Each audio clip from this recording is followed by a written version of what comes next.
Assalamualaikum warahmatullahi wabarakatuh. Perkenalkan, nama saya Muhammad Nazmin Nasrullah dari program studi Sistem Informasi Geografis Angkatan 2022. Di sini saya akan menjelaskan mengenai hasil dari praktikum pemrograman geospasial perangkat berkelanjut acara keempat yang berjudul Integrasi Ionic Framework dengan ArcGIS-Map SDK for JavaScript. Jadi seperti acara-acara sebelumnya, pada proyek kali ini menggunakan Ionic Framework. Jadi Ionic Framework ini merupakan framework yang dapat digunakan untuk membangun atau membuat hybrid apps. Hybrid apps sendiri merupakan suatu aplikasi yang dapat terintegrasi antara website dan juga mobile. Jadi dia hanya menggunakan satu satu script pada dua aplikasi. Jadi satu script itu dapat digunakan untuk membuat dua aplikasi atau dua produk yang berbeda. Nah, pada acara keempat ini mempunyai tiga tujuan. Yang pertama yaitu memahami teknologi dan pendekatan yang digunakan oleh Ionic Framework dan ArcGIS-Map SDK for JavaScript atau ArcGIS API for JavaScript untuk membangun hybrid apps berbasis geospasial. Jadi, hybrid apps yang dibangun kali ini yaitu suatu aplikasi yang dapat terintegrasi antara mobile dan juga web yang menggunakan library dari ArcGIS-Map SDK sehingga dia dapat menampilkan suatu peta atau analisis geospasial. Yang kedua yaitu memahami prosedur dan mengintegrasikan Ionic Framework dan ArcGIS-Map SDK for JavaScript dan memanfaatkan Angular dan juga kapasitor. Jadi Angular dan juga kapasitor di sini digunakan, Angular sendiri digunakan untuk mengolah komponen yang terdapat pada Ionic Framework dan kapasitor di sini digunakan untuk menambahkan geolocation pada Ionic Framework dengan ArcGIS-Map SDK for JavaScript. Nah, yang ketiga itu menerapkan prosedur dan mengintegrasikan Ionic Framework dan ArcGIS-Map SDK for JavaScript dengan memanfaatkan Angular dan Cowstar untuk membangun hybrid apps sederhana berbasis geospasial. Jadi hybrid apps yang dibangun merupakan MyMap. Dia menggunakan integrasi antara Ionic Framework dan juga ArcGIS-Map SDK for JavaScript menggunakan Angular dan Cowstar. Selanjutnya kita masuk ke dalam scriptnya. Yang pertama yaitu menambahkan aset. Di sini aset globe. Di sini mempunyai input. Nah, ini ada lokasinya yaitu pada node, modul, ArcGIS dan juga aset. Outputnya itu ada aset. Nah, lalu selanjutnya kita melakukan instalasi API ArcGIS Maps for SDK-nya di sini menggunakan perintah npm install ArcGIS core save. Nah, lalu selanjutnya eh,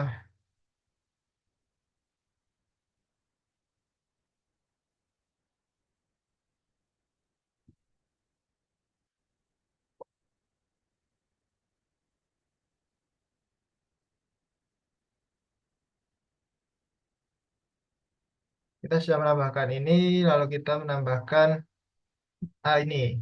Di sini ada style sheet, di mana di sini menggunakan arcis.com versi 4,18 punya Esri menggunakan tema lights. Di sini CSS berarti digunakan untuk eh, mengatur tampilan seperti itu. Lalu di sini ada homepage.ts di mana homepage ini memasukkan atau mengimpor komponen, ada geolocation juga, ada map view. Di sini ada komponennya, ada selector, terus ada template URL dan style URL. Di sini ada private latitude berupa number dan juga longitude berupa number. Di sini ada constructor.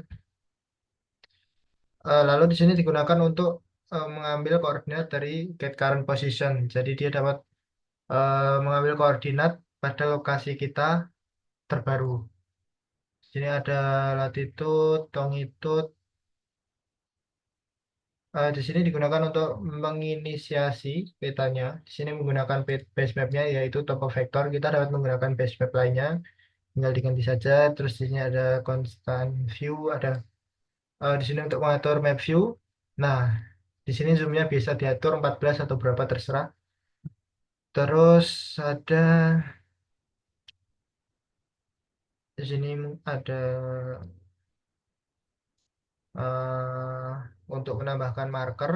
Marker jadi lokasi kita sekarang diidentifikasi dengan marker, simple marker.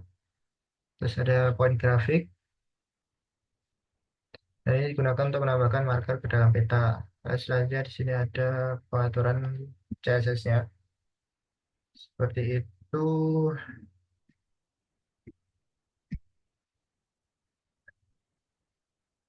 Lalu dilakukan instalasi geolocation yang nantinya akan ditambahkan pada homepage ini. Jadi geolocation-nya nanti akan diimport.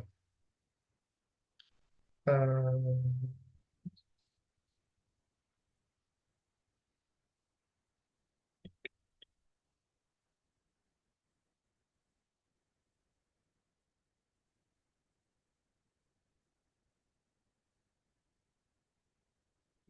Geolocation.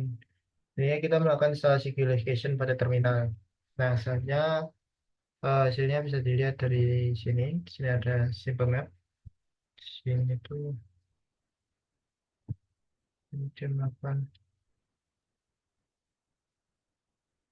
Nah, di sini melakukan.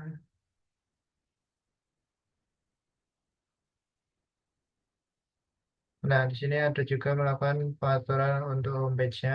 Di sini ada simple map. Di sini simple map digunakan untuk menampilkan ini.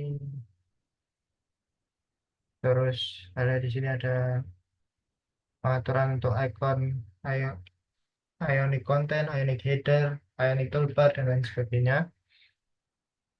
Eh, nah, ini merupakan tampilan geolocation atau current location dari keberadaan saya sekarang di Jalan Kaliurang. Ada di Jalan Kaliurang kilometer 12,5. Seperti itu. Agak lagi. Cukup sekian penjelasan dari saya. Kurang lebih mohon maaf. Wassalamualaikum warahmatullahi wabarakatuh.